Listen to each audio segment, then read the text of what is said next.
Ayla entered the lord's room with a slightly tense expression. The Baron greeted her in a soft voice.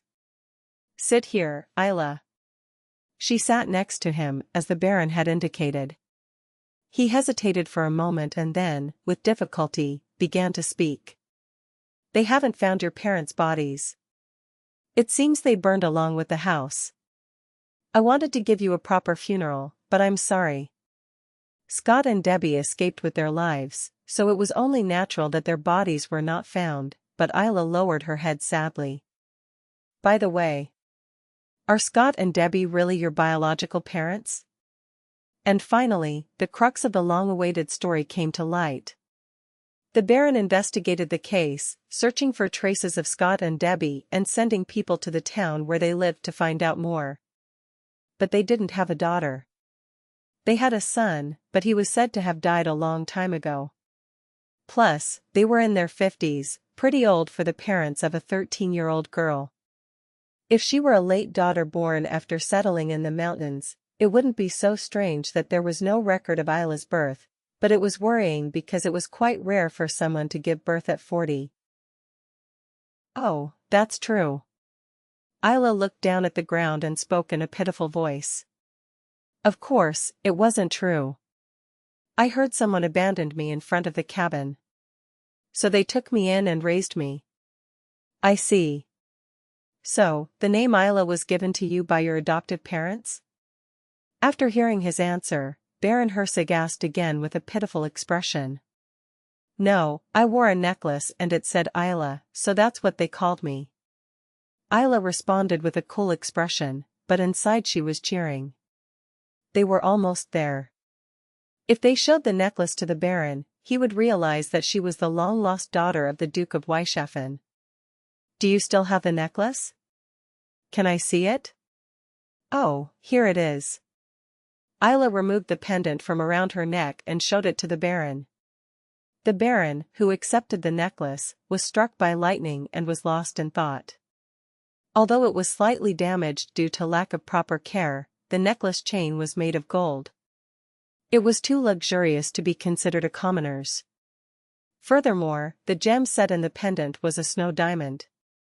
A mysterious gem, apparently composed of a white snowflake crystal embedded within a clear diamond. It was a luxury item that could only be mined in the mines of the Weishafen estate. This necklace meant that he couldn't buy it even if he sold his title. "Ayla, Ayla."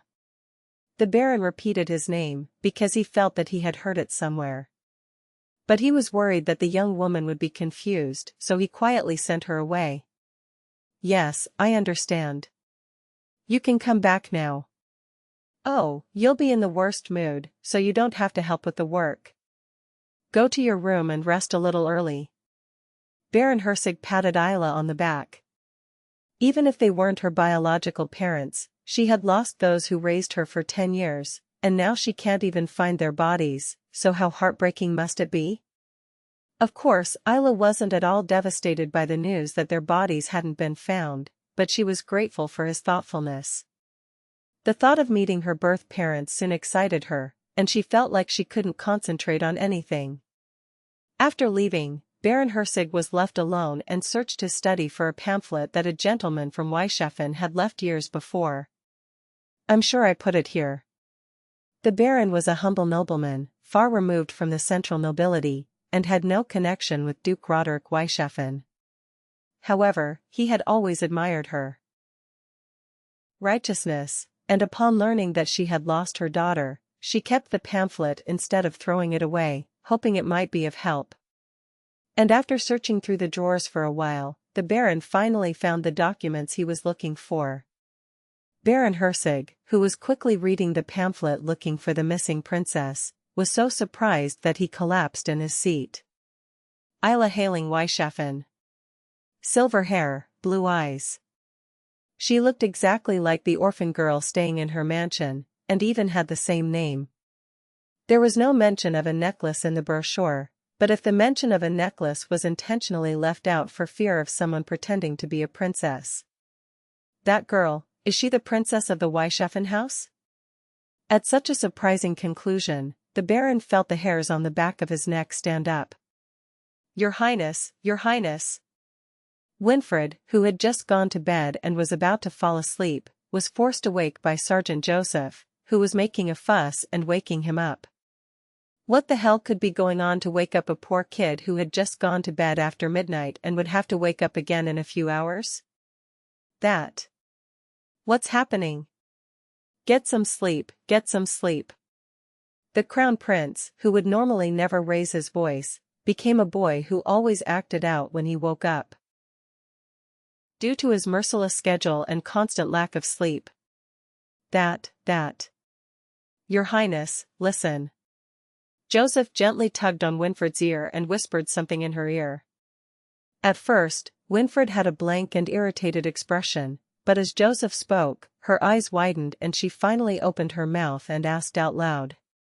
Oh really? Shoo.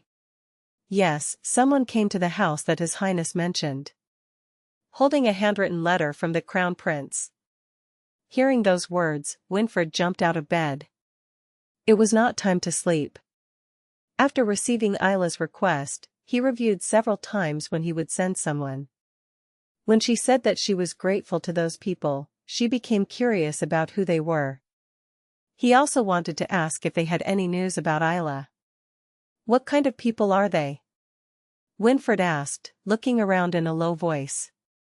It was frustrating not being able to talk comfortably, even in her room, her most intimate space, but for Ayla's sake, she could bear it. They are a couple in their 50s. They are commoners. A couple in their 50s? Commoners? It was a combination that seemed unlikely to have anything to do with Byron or Ayla.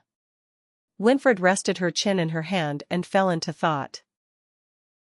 No matter how much she thought about it, she couldn't understand what kind of relationship Ayla and the couple had that made her want to protect them so desperately. There was nothing more to say? Yeah. In fact, they didn't even seem to know where they came from.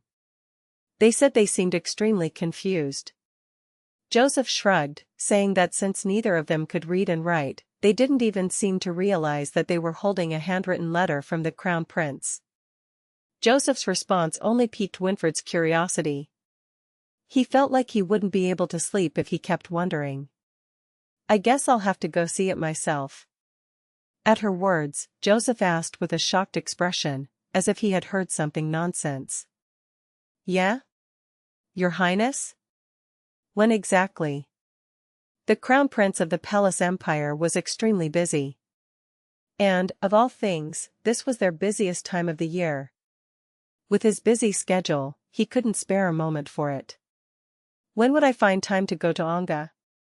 Only then did Winfred remember her busy schedule and bite her lip. Ayla's job was important, but she couldn't miss her official duties to meet the couple. If so, there was only one answer. I can't do anything. I have no choice but to skip hunting with my father. While Winfred spoke with a solemn expression, Joseph spoke in a stunned voice. Your Majesty will be very angry. It was a promise that had barely been kept because they were both extremely busy, and now they were canceling it. I was curious to know what exactly was happening to make them go to such extremes. But that's all for a private date, right? And I don't want to hunt. A father must learn to respect his child's tastes. Joseph shook his head at the Crown Prince's firm determination. It was clear that Hiram's fallout would last for months, and he was worried about how he would handle it. Then do that. Don't know. It was a voice that had half given up. Crown Prince Winfred Ulysses Vito Palace of the Palace Empire was delighted with his long-awaited trip. Their destination was the imperial residence where a couple of commoners, Ayla's benefactors, were staying. Of course, not all of his outings went well. This was because his father, Hiram, Emperor of the Palace Empire, broke his promise to go on a date with him and clung to his pants, asking him where he was going. He begged him, if you don't like hunting, stay home. Let me stay with you. Still, he felt a little sad as he remembered the image of his father looking at his son with an expression as if the world was ending, saying, "How could you do this to me?" at his son's cold attitude when telling him that he had to go. But what can I do if I only have time now? Winfred put aside her feelings of guilt towards her father and told him that she would be sure to please him by horseback riding or hunting on the next vacation. The important thing now is to meet a middle-aged couple, Scott and Debbie, and hear from Ayla. And upon arriving at the guest house, he found a completely unexpected sight, a middle-aged couple, unknown to him, cleaning the inside of the house. The husband swept the fallen leaves from the garden with a large broom, while the wife took curtains, blankets, and rugs from the house, spread them in the sun, and dusted them. "What is this? Why are you cleaning? Didn't they clean?"